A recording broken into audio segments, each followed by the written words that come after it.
Chapter 5. T-minus 1 hour until Project Stormgate. Mark 1. Confirmed. Flux rope structure ID'd. She's on her way. Lila nodded to Colin. Countdown begun. Catcher's mid at the ready.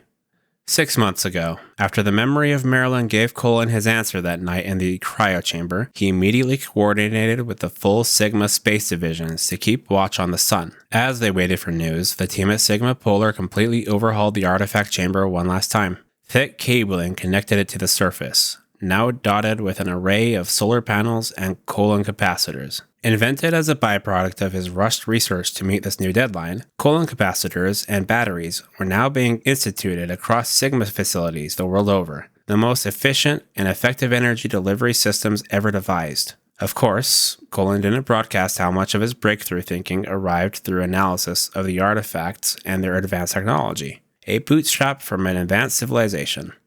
Not that it will matter much longer, came the whisper.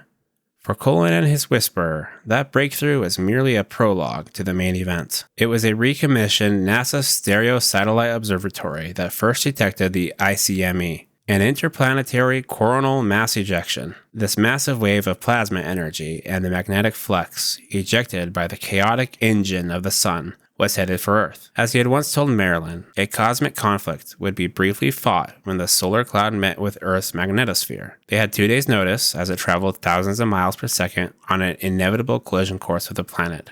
And Colin intended to harness the aftershock. On the night side of Earth's magnetosphere, they set up the Dynamo Relay, a linked system of satellites carefully controlled from Polar, like a conductor over their symphony. When the ICME hit Earth, the resulting geomagnetic storm would briefly shift the contours of the planet's magnetosphere. Colin's dynamo relays stood ready on the side of the planet where the magnetic waves would break and crash back, unleashing a massive singular burst of energy. The dynamo would capture and channel this harvest through a series of reflectors and precise lasers, all the way back to the Sigma Polar Pit, or, per Julian's cheeky request, the MIT. Clive's a big baseball guy. You should see him in the outfield. Colin tolerated the jokes, his smile being his best and last defense against any suspicion. As he envisioned that massive influx beaming down from the stars above, enhanced by the broader spectrum electromagnetic energy collected by the solar panels and colon capacitors on the Arctic surface, his excitement made him tremble. Even the Whisperer couldn't hide its anticipation as the minutes now ticked down. This is an act of legend, Clive Colin. One worthy of true glory, even for a human. The key, the suppressor, my foe, both minds thought. Tonight you will break.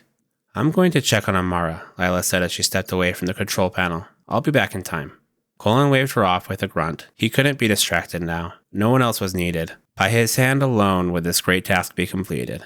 As Lila departed, Colin kept watch on the other members of the artifact team. Julian, Barclay, and their squad mates held a perimeter around the artifact. Dr. Edgar Fletcher and his fellow xenoarchaeologists fretted about with a research drone they hoped to send through the keyhole should the process be successful. Even those less involved in the artifact trials, from bioengineers to mess hall cooks, gathered at the observation deck, shielded by thick glass. The countdown ticked. Only 10 minutes now. The night sky above was full of clouds, but Colin knew that his cosmic storm approached all the same. Ready capacitors. A technician gave him the thumbs up. One last check on dynamo positioning. Where's Dr. Nasser? Lila? No response. Like that, the inner peace within Colin shattered. She never came back, said the Whisperer. Colin checked the readings himself. The dynamo satellites were in position, but their mirror relay atop the MIT was not. He would have to do her task for her. He clicked into the MIT's interface to align the mirror system on the surface that would catch the flux laser and direct it downward upon the suppressor. Initializing, the screen flashed red. The mirrors were out of sync and not responding to his command. Colin tried a system override. Another blast of red warning light. Alignment failed.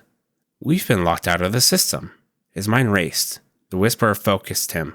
Sabotage. No, Colin couldn't accept such an impossibility. It was beyond his design. He had done everything perfectly, and the moment would not be taken away from him. Doc, what's wrong? Julian called out from down below. Colin did not answer. He slowly stepped back from the console. Then, he broke out into a dead sprint. Stay on columns. I'm going to manually set the receptor mirrors. Chaos. Voices shouted out. Questioning, panicking, but Colin shut it all away. He made it to the service elevator and slammed the button for the surface level. Colin hurriedly disrobed from his artifact chamber clean suit and unhooked a ragged snowsuit from the hanger, 2 sizes too big. He got it zipped right as the freeze of the surface world rushed to greet him. Colin and the Whisperer together. There's still time. The elevator doors groaned out into the roaring Arctic wind. Colin pushed forward, ignoring the sharp pain that the wind cut through his ragged suit. The darkness and snowfall made it impossible to see more than 2 feet ahead of him, but the blinking red light that marked the edge of the pit was visible. The countdown, 1 minute to go. The manual override. He could reset the reflectors from there. One step at a time, Colin forced himself closer until his hands met metal. The control hatch, already open. I told you, the Whisperer spoke. We've been blind. There's someone here, someone already... Something heavy smashed into the back of Colin's skull. He felt hot blood run down across his face, and his body fell against the manual override. He gasped for air, but all he got in return was ice. Hands shoved him over until he was face up on the ground. A figure, face hidden beneath an insulated mask. They wiped blood off the device in their hands. A sophisticated, homemade explosive. The figure pulled down their mask. Lila, what? Colin gasped for breath. What the hell are you doing?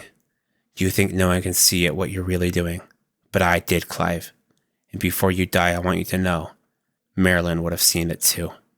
Lila strapped the explosive to the manual override. The monster you've become.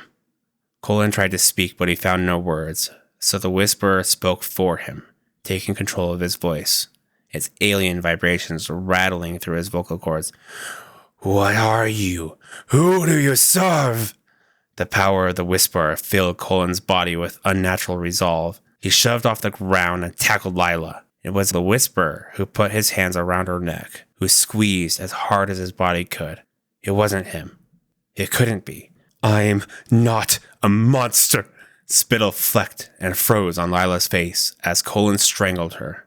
But there was no fear in her eyes. She grinned, even as her eyes began to shut. No time, Colin, now! He pulled himself up, using the override module to brace his aching body. He quickly tapped in the calibration that would link the dynamo relay and catch Laser's blast. The countdown proceeded. 10, 9, 8. Colin laughed with desperate relief. However, when he turned back to Lila, she was gone. Colin spun, but it was too late. She fell upon him with the trained fighter's skill. A kick to the ribs. Colin toppled over as he felt one shatter, piercing something essential within. More blood, more heat, more ice. The countdown hit 0. The air around them was charged with electromagnetic influx. The sky seemed to glow like something alive. The flash was upon them. Lila and Colin both turned away from the laser's blast. It was done in a second. He heard the roar of the supplemental capacitors around them as they supplied more power. It's working, Colin. I feel it. The suppressor weakens. My connection to the other side. I feel them. Lila dug out a detonator from her pocket. I won't let you destroy us all. I rigged your capacitors to blow. It's too late. But then they both heard it. His voice through the whine of the wind. Clive, where are you? Julian, the hero, as always, to the rescue. No, Lila muttered. Colin saw it. The hesitation. The weakness. Love. But she was stronger than any such feeling, more dedicated to her goal than even Colin. He made another move toward her, but Lila hesitated no longer. Backlit with a glow of radiated solar energy, she activated the detonator. And then all was fire. Colin felt the percussive force blast through him and everything went white. The ice beneath his feet dissipated, and Colin slid down a slurry that caved in behind him.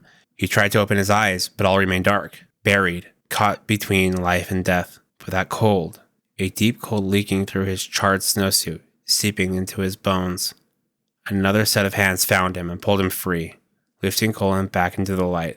The entire field of relays and capacitors was engulfed in flames. The mirrors melted. The timer was past 0. The energy gone. Dissipated. Lost, came the whisper. I've lost contact. Clive, what happened? Can you hear me? Julian, his savior. Colin reached up and pulled away Julian's insulated mask. He wanted to look him in the eyes. All of Colin's fury, shame, guilt, affection, despair, it all rushed out of him in just a few words. Words that he hoped would break Julian's stalwart heart. Lila. It was Lila. T-minus 30 minutes until Project Stormgate. Mark 2. The cryo chamber is cold, but Colin still feels sweat pickling his forehead. More years wasted, Colin speaks to Marilyn, still behind the cloud of glass. But she failed. We're ready. Tonight. There will be no more delays. He shuts his eyes and remembers them like they once were. Young, vibrant, and made hopeful by their love. Remember when we spoke about the sun? Precarious stability? It turns out entropy is on our side now. Like our planet, the sun grows restless. The last ICME cleared the path for another, stronger storm. A once-in-a-lifetime chance. A sign that we will not be refused our destiny. 3 years. Over 1,000 days and countless hours since Lila's betrayal. His body felt it. His pierced lung never fully recovered. His skin grew more sallow by the year, yet Colin never gave up. Following the sabotage, he seized full control of Sigma-6's operation. The top brass were so frightened by the high-level infiltration of an enemy agent that they allowed full lockdown at Sigma Polar. No one in, no one out. This heartbroken family was trapped together, whether they liked it or not. Julian, of course, never accepted Colin's telling of it. His steadfast refusal to understand the mistake he made in loving Lila. It disgusts Colin to this day. It makes him despise the man he once called his friend. But now, he's washed his hands of it. All of it. Humanity. They launched the Exodus Armada last week, hoping to beat the magnetic storm, Colin tells Marilyn as he keeps watch over the time. 15 minutes ago. Of course, the press didn't reveal the final passenger manifest. By the time the truth emerges, oh, what's it matter anymore? Some went, some remained. Even Swift couldn't work up the courage to abandon the planet yet. Some of the top brass suspect him, and some splinter faction of Sigma for the sabotage, but Lila's final words to Colin still haunt him. The monster you've become. He never speaks of such things here with Marilyn. The cryo chamber is their personal cathedral, a place of understanding, forgiveness, belief. The things she knew. That she knew of me, speaks the whisperer. You were right, Marilyn. Whatever the case was, that woman was desperately dedicated to something bigger than herself. But so am I. So are we. We are at humanity's end. The powerful scatter or hide. Sigma frays from the inside out, but the two of us, we have a future. I've made sure of it. The footsteps take him by surprise. No one should be in the bioengineering's division, not this close to their test. So lost in the vision of the woman he loves, Colin hadn't even heard the door open. Thought I'd find you here. Julian steps beside Colin. There is no warmth between them now. Julian spent all his time with Barclay and the team, or with Amara, now nearly 10 years old. Colin still finds the girl difficult, as willful as her father and opaque as her treacherous mother. Julian's love for her, though, has only grown since Lila's death. He puts all his hope in securing Amara a future she will never know, Colin thought. Julian reaches out to touch Marilyn's glass. Colin resists the urge to push him away. Instead, he studies Julian's face. How much did he overhear? Walk away, Colin, the whisperer instructs. You will be a fossil of a fallen world soon. Finally, Julian breaks the silence. At least there's a chance she'll come back to you one day. The soldier's vulnerability startles Colin. It almost stirs that old sense of friendship, long in hibernation. Why do you think I'm doing any of this? Careful, Colin. Julian gives Colin a funny look, like he might pursue some lingering doubt or question, like he sees it too, whatever Lila saw. But he lets it go. Julian's instincts fail him. Pettier concerns crowd the mind of Colin's head of security. I know you're confident in your system, but this was a rush job. We know it. Everyone here knows it. Capacitors half patched. Don't even get me started on the chamber's wiring. He knows the rumors. No one believes the second Stormgate attempt will be a success. Some even accuse Colin of inviting further disaster. Of delusion. He knows how many of his formerly loyal team have sent in transfer requests. He knows that Julian has too. I've taken it into consideration. We will follow the precise safety parameters as outlined in my briefing. I only ask because, well, Clive, to be honest, you've been known to test the limits before. I know you've rushed to meet the storm. Your lives are in my hands. Colin stated it like the fact that it was. Do you trust me with them? Julian pauses again, measuring the challenge of Colin's tone. I trust them in mine. Good, as do I. At the first sign of danger, I call it off. Julian nods. Okay, then let's go. Based on what Colin has told Julian, the second Stormgate attempt will be more cautious than the first. As the prelude of the solar storm's energy drifts through the atmosphere, Sigma Polar's capacitor array will capture and funnel as much energy as possible. Only if the transfer remains stable will an attempt be made to utilize the satellite reflectors. Colin turns without another look at Marilyn and beckons Julian to follow. The soldier falls in line. No more words pass between them. Everything flows like water. Colin and the rest who will be present in the artifact chamber don their clean suits. Stations are manned.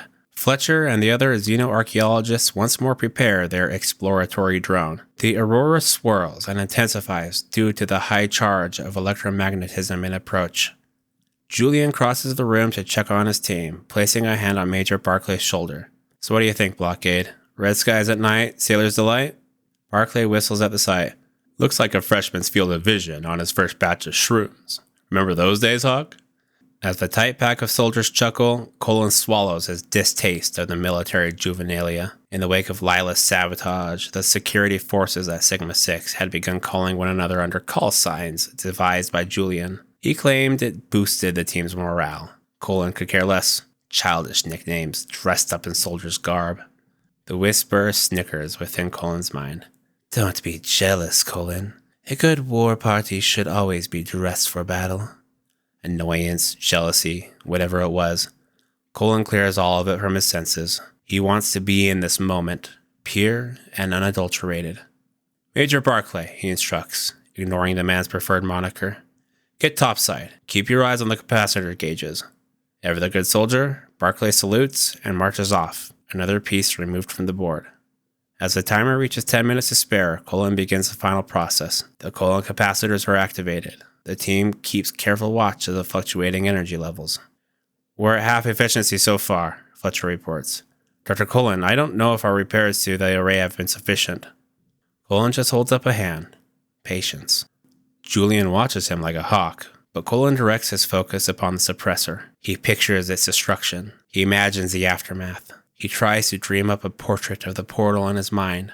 5 minutes now until the storm passes through the Earth's magnetosphere. Colin orders the energy flow increase from the capacitors above. Already sparks fly from the wiring that runs down the chamber's steep walls. He sees the members of his team tense and look away from it, but all avoid looking at him either. All except one, Julian. He will not let you do this. You know it as well as I. You should have exiled her from this place as I told you to. Enough. Colin delivers the order as if it was he who was in command of his mind. You asked for me to open the path. I am a man of my word. More vibrations shake the chamber. Colin senses the growing anxiety. He places his hand upon the control panel and shifts the power down. Enough. This he speaks quietly, but all hear him. It's too dangerous. The relief all around him is palpable. Julian lets out a breath. He gives a solemn nod. Thank you, truly. One day, Clive, I promise, we still have time. Maybe you do, not me. Colin had allowed just enough time for Julian to call off his team, yet Colin still watches the countdown. He does not step down from his position. Go on, Colin orders those around him. I just like to stay and watch the sky. He tries to keep his tone even, calm. He play acts one last time. Dr. Clive Colin, the failure, the disappointment, the man who never quite finishes the job. Julian leaves the chamber to go be with his daughter, sparing one glance back over his shoulder. 3 minutes, 2 minutes, when to go. They await us, Colin, I know it. 3 years ago they heard me. They rallied to my voice. As soon as the suppressor fails, I will reach out again and fulfill my promise. Now, open the gate and let the infernal host storm across this world. With all attention off of him, Colin reactivates the capacitor array. He takes sole command of the reflector controls. Slowly, some of the remaining scientists realize what is happening. They look at him, shocked, scared, lost. Colin, what are you doing? We're not even in position. Fletcher cowers from the trembling key. The energy flow increases. The massive influx that pours through the chamber wiring hums with hellish force. Above, the groan of the reflectors as they shift into position. We can't handle this. Change, Dr. Fletcher, arises only with risk and imagination, isn't that right? The time for patience is finally over. 15 seconds. Others scramble to take control, but he's locked them out of their system. Sigma Polar is his domain now. Tonight, we push beyond the limits of the known. His fellow scientists, shocked by his words, no longer know how to react. The system's warning system blares. Safety threshold exceeded. Safety threshold exceeded. Emergency lights flash. Clive, goddamn it, answer me! Julian's voice flashes through Colin's direct comlink, shouting, rushing, fighting like always to be the hero. With a simple click, though, the words of his old friend are silenced. Julian will not be the hero tonight. Tonight is Colin's moment. Even the whisperer's voice fades in his mind now. He has done it. He has lied to the world. He has pushed the discoveries of humanity past any previous boundary. He has cleared the path for a new beginning. Colin picks up his clean suit's helmet and puts it on, encasing himself in a pocket of silence. He enters mental autopilot as he works the holoscreens, unlocking the full potential of the Sigma Polaris array. 5, 4, 3, 2, 1. All the while he thinks of Marilyn, their kiss under the fading sun, back when they found hope in one another's eyes. As Clive Colin activates his satellite relay and channels the power of the sun itself down upon the suppressor, as he presides over the ceremony that will end the world, he thinks of her. And then he closes his eyes and awaits the storm. End.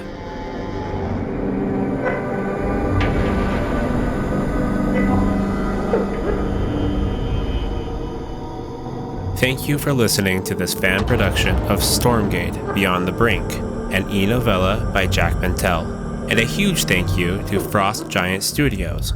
This was made with their express permission and cooperation, and I'm thrilled to have been given the opportunity to bring this story to life to the best of my ability. Signed, Harrison Gobsmack King.